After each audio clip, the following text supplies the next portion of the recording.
Gumagawa ang Apple ng malaking hakbang sa artificial intelligence. Inanunsyo ng kumpanya ang isang hanay ng AI features para sa mga paparating na modelo ng iPhone.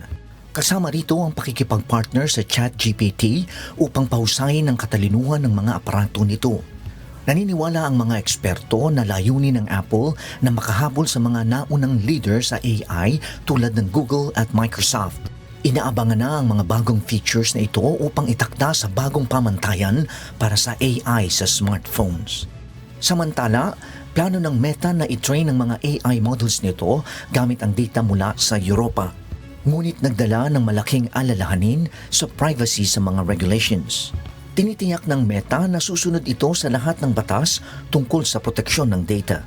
Layunin ng kumpanya na pahusayin ang kanilang capabilities at personalization features.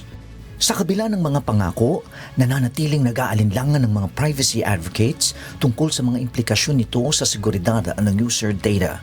Pinaghihinalaan ng Ministry of Transportation ng Japan na ang misconduct ng Toyota ay maaaring lumabag sa mga pamantayan ng UN. Ito ay kasunod ng isang investigasyon sa mga safety testing practices ng kumpanya. Natuklasan ng otoridad ang maraming discrepancies sa safety reports ng Toyota.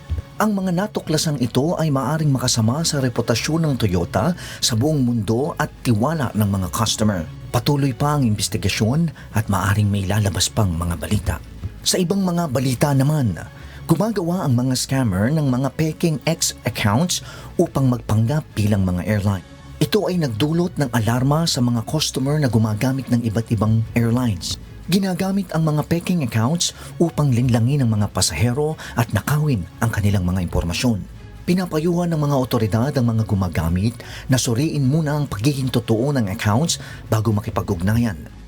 Pinapakita ng isyong ito ang patuloy na hamon sa pagpapanatili ng cybersecurity sa mga social media platforms.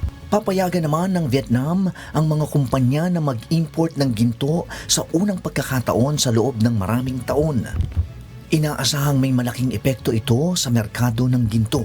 Layunin ng pagbabagong ito na patatagin ng lokal ng presyo ng ginto at pasiglahin ang ekonomiya. Tinitingnan ng mga eksperto ng industriya ito bilang isang positibong hakbang para sa pamilihan ng Vietnamese. Ang pagbabago sa polisiya ay nagmamarka ng bagong yugto para sa kalakalan ng ginto sa rehiyon. Noni Ramos, humahataw sa balita ngayon.